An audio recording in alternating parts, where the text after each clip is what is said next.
Hello and welcome. Nice to see you. My name's Penny.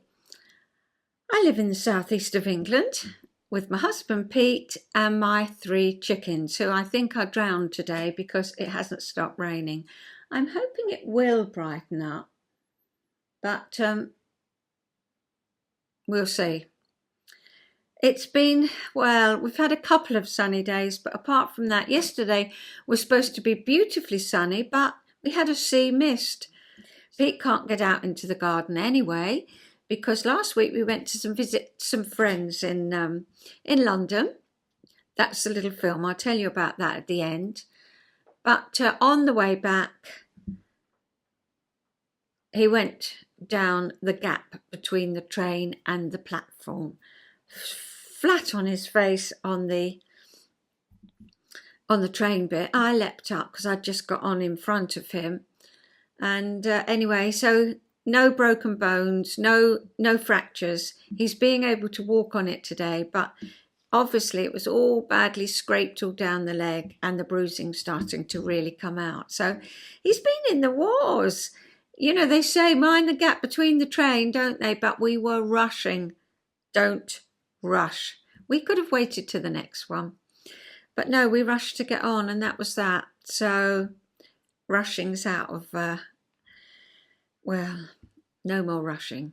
Anyway, so where was I? Oh, my name's Penny. I live in the southeast of England. And this is Penelope's Chinwag, where I just have a general chat with you about the week I've had.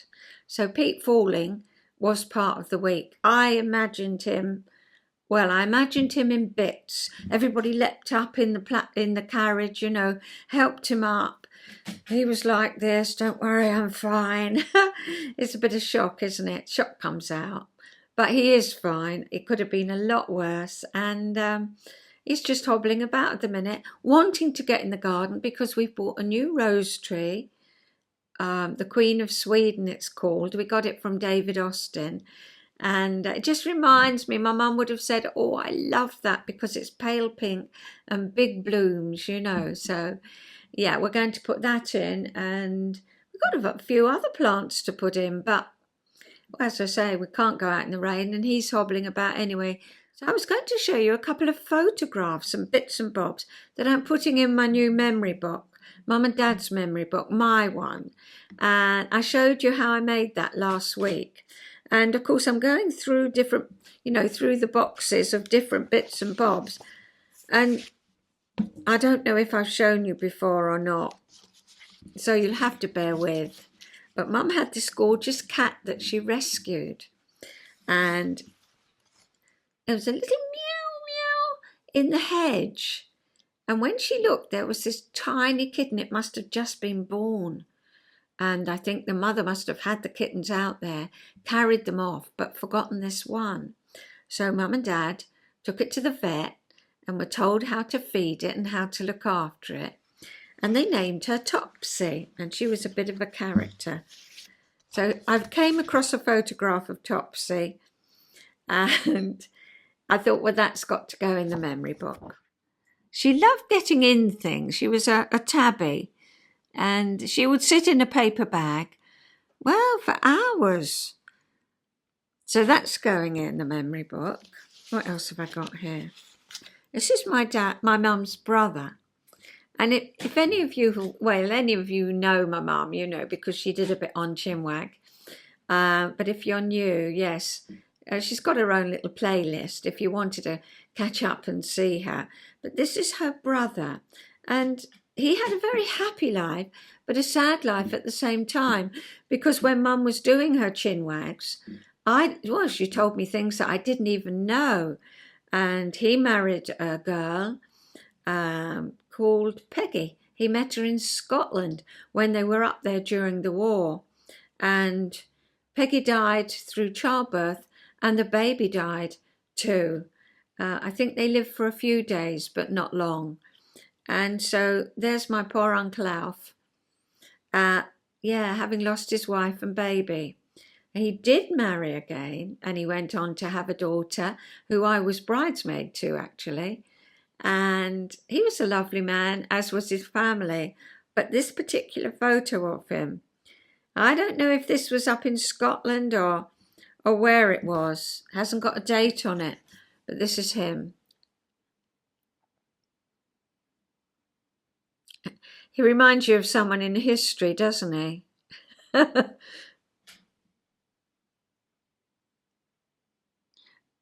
You just wouldn't think he was my mum's brother, but my mum was the baby of the family. I think there was, 21, her brother was. Not this brother, the other brother. Anyway, it was a big gap. She was the absolute baby.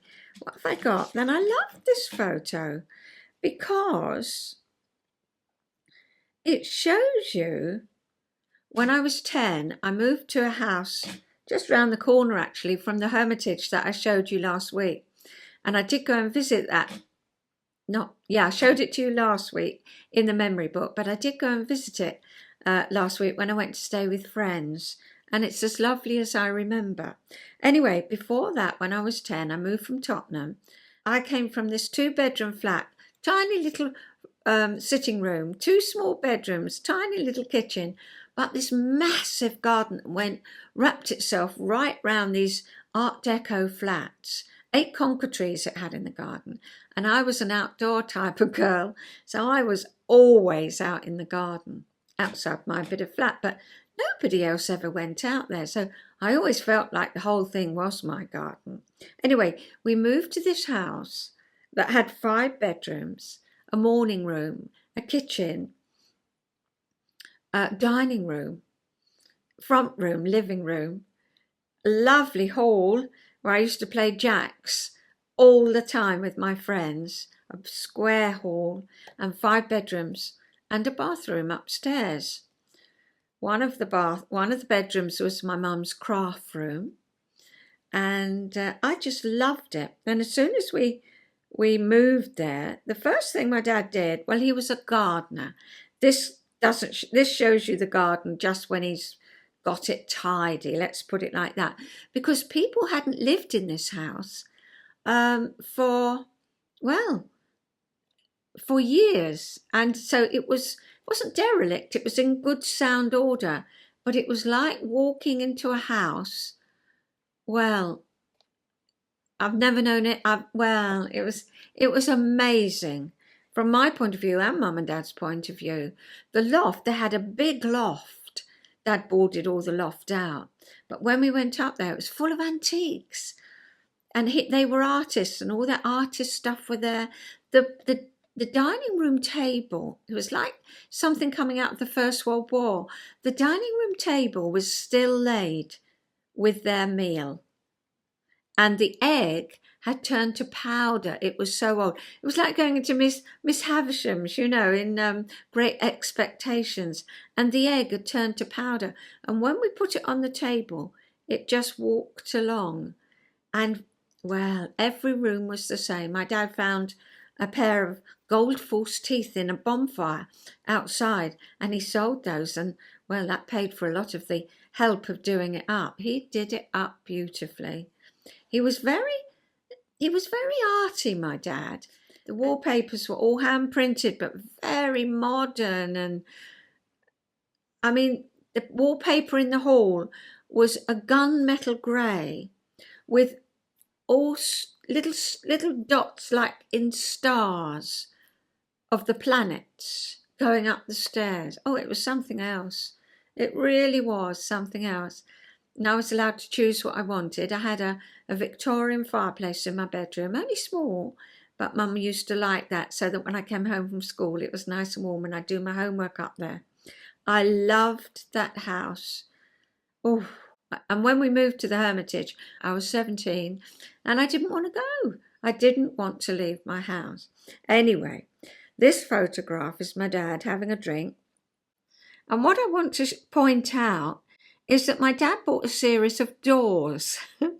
How many doors? I don't know. 2, 4, 6, 8 doors. And he just bolted them together and laid a floor. And that was my Wendy house, if you like. I used to spend hours up there just playing. And then he also built a tree house, which is where I used to go and do my homework with. My brother had come up there. We'd sit up in that tree house for hours, really hours. and then he got the garden. He did the garden with. I think the garden is probably under construction here, and he made it look a picture.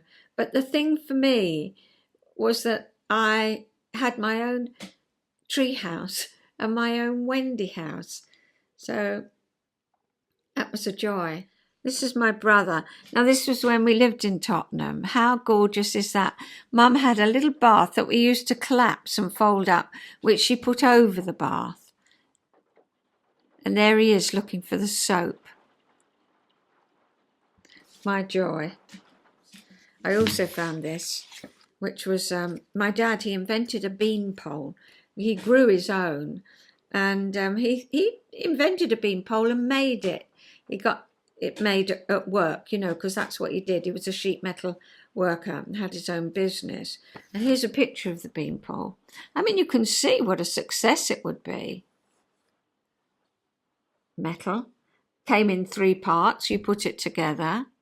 Yeah, he made it had it made it work by the chums. You could have it 6 foot high for £2.7 and 6, 7 foot high for £2.12 and 6, and 8 foot high for £2.17 and 6. And the carriage was 7 and 6. And there's pictures of him. Pictures of my dad. He was a doer, my dad. I'm a bit the same. Showing you how to put it together. And of course, he put that in the local paper. Not local paper, in the, you know, in the, what do you call it? And he just couldn't keep up with it. He was inundated with orders. And I think he practically had to stop everything else for these hut and bean poles. I just remember all the posts coming. Where's my bean pole? Where's my... And, you know, we're getting it off as soon as we can. It just was a massive hit. We always laugh, the hut and bean pole. But that's a treasure, really, isn't it? With Dad, with his pipe and showing you how to put it together. Gives the best display of sweet peas. Now you can grow beans in borders, makes the most of small spaces, enhances the appearance of your garden. He should have had that patented and carry on making it. I think it still would sell. Well, there's an idea for someone. So we'll leave the photographs for now. And I'll show you what I've been crafting, shall I? What have I got on my needles? I have got... I'm knitting this. I've just started it. I knitted this for Pete. I think you've seen him in it. And I'm knitting this one for me because the wool is so lovely. It's beautiful. It's, what is it? It's West Yorkshire Spinners, the Croft Shetland Tweed. Just little flecks. So it's like, it is an Aran. And it's like a cream, but it's got small flecks of blue, and it's not the same as Pete's. Small flecks of blue and purple, both of which are my colours. Here it is, and it's cabled on the front. Can you see that? That's where I am with that. I'll show you that as I go along. Here's the pattern again.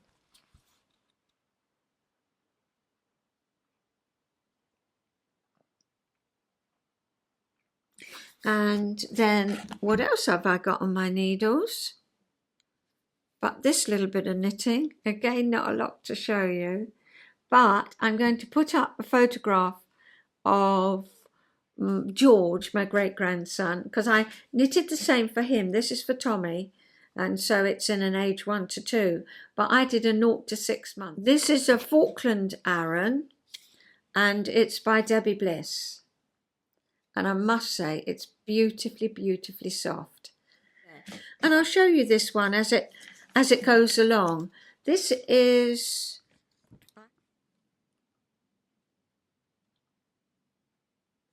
So I've recently bought that so you can get it if you should so want one.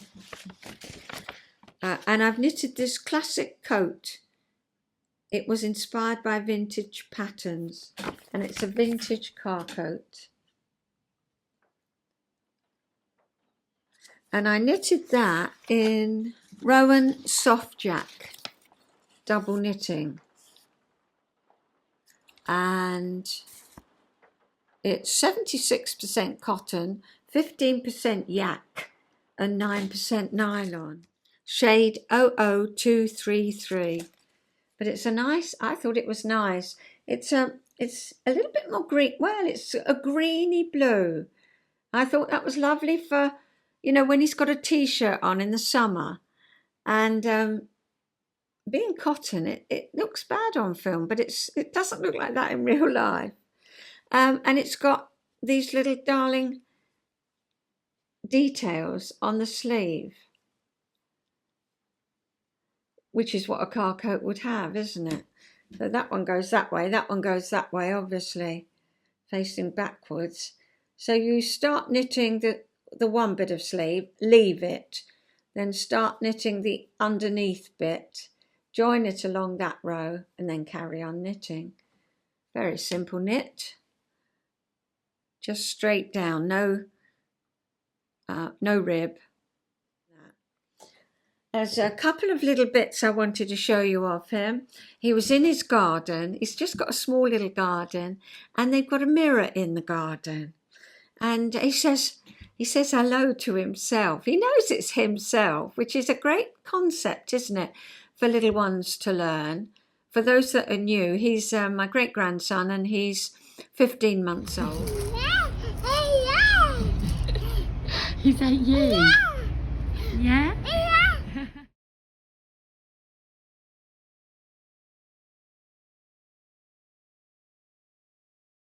I was going to have a little chat about anxiety. Wouldn't you agree that when we get a thought in our head, it affects our emotions and they affect our behaviour? So the best place to start with anxiety is not with our behaviour, it's not with our emotions, but it's with our thoughts.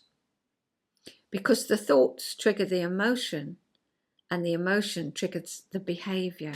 So let's just talk about thoughts. Let's just start right at the beginning.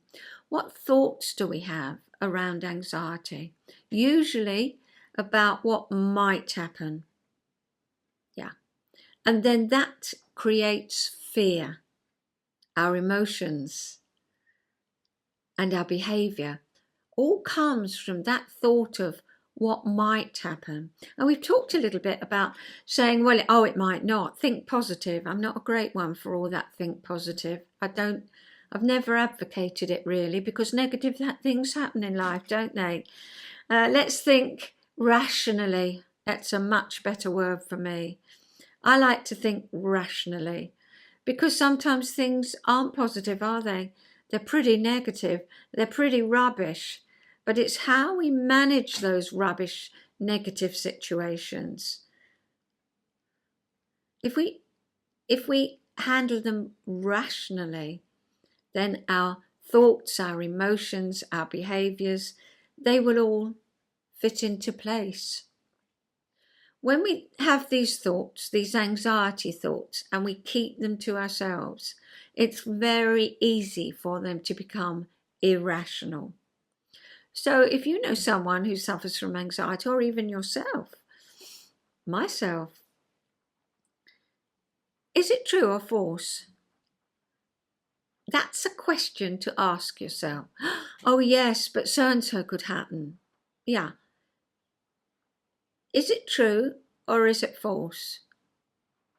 Well, you can't tell me that it's false because it hasn't happened. I can't say it's false because it hasn't happened. Ah, yes, but I can't say it's true either because it hasn't happened. So that's where we start. We're going beyond what we know usually with anxiety. We're coping with all the emotions and the behaviour and the thoughts of what might have happened. We're there. We're living it. But it hasn't happened. So what we need to say to ourselves is, are we going beyond what we know? Yes. Yes. And because if I've got a fear, I'm going beyond what I know. It hasn't happened yet. And so I limit myself very much. I limit myself always round with this fear. Pull yourself back. Ground yourself. Think in the here and now. It hasn't happened. And we'll leave it there till next time. So I've got a fascinating fact this week. I haven't had some for a little few weeks, have I? It's about the Sandcastle Worm.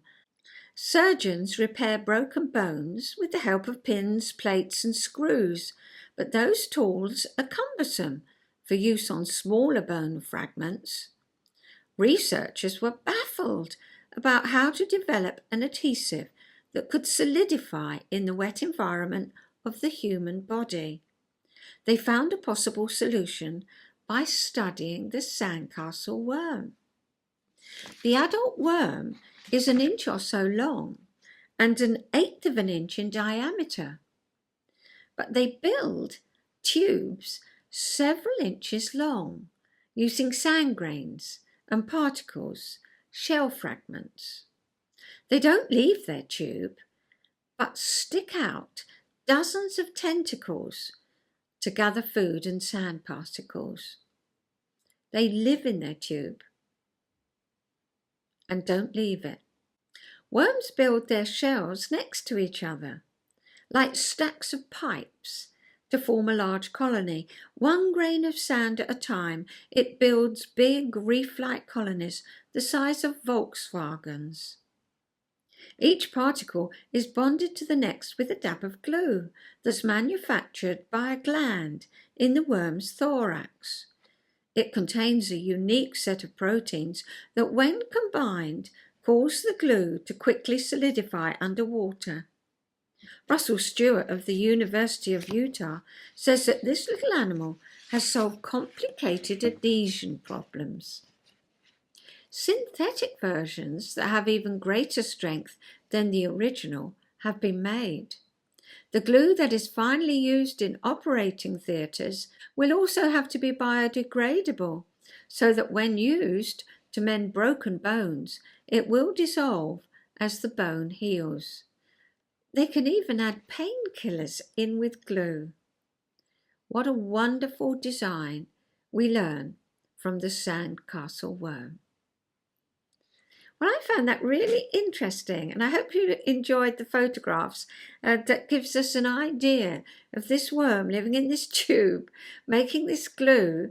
And when they did experiments, under the conditions, lab conditions, they would pick up anything. If there was a tiny bead or, whatever, it wasn't just sand, they would use that to build the tubes. And so, the scientists have copied the glue so that they can heal us. Fantastic design, isn't it? So, we're on to the last bit at last. My little film.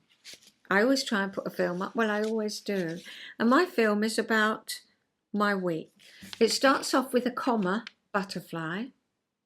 A little bit was chewed out of it, but it's still able to fly. I think I did a fascinating fact about the butterfly a good few months ago and said they could fly with quite a lot of their wings missing, Then round the corner from where I live is an old schoolhouse, and in the garden is a beautiful magnolia. And the day we left for London was so sunny. And so I nipped round there and took a photograph of this magnolia. And right by that is a post box, and it had been decorated with some knitting. So that's on there. Then off to London, and just opposite where I lived in the Hermitage was the park, a lovely, beautiful park. And so from my house, I was always walking to the park, past the 2 houses, which I didn't know I was going to live in the Hermitage, and the next door neighbour's house. And when I went and revisited it this week, oh, that house, I remember it. It's still as beautiful. So there is next door's house as well. And then over the road was another magnolia with a beautiful flowering cherry. Then I show you my friend's EPP, English paper piecing. She's making a quilt for a single bed, and she started off making it in very small pieces and realised that it's going to take her lifetime to do a single bed. So she changed it, made the pieces larger, but still kept the bits she'd made with the smaller pieces. And her husband is learning to play the piano on an electric one. And she's made it as a cover to go over the keys. Not quite finished yet, but nearly there. And then they have a tortoise. When they got their tortoise, he was the same size as a 50p piece, like that. Really true.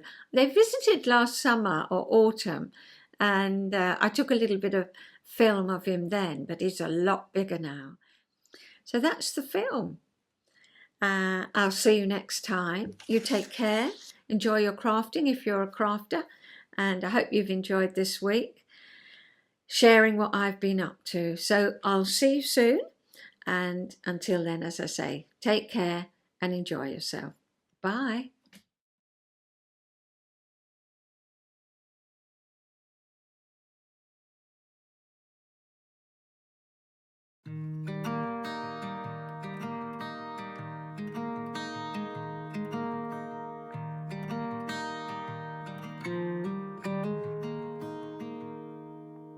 Walk with me. Let's leave the past behind. Walk with me. There's something else we need to find. Say you'll go, don't make me wait. There's no need to hesitate. Let's make footprints in the sand. Let's make miracles. Come hold my hand. Let's find something new, me and you.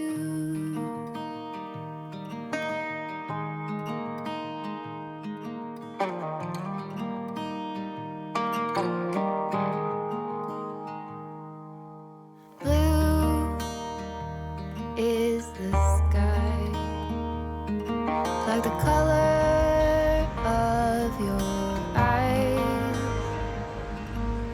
Blue is your heart. It's been like that from the start. Say you'll stay till the morning light. I'll help you through the fight. Let's make footprints in the sand. Let's make miracles. Come hold my hand. Let's find something new, me and you.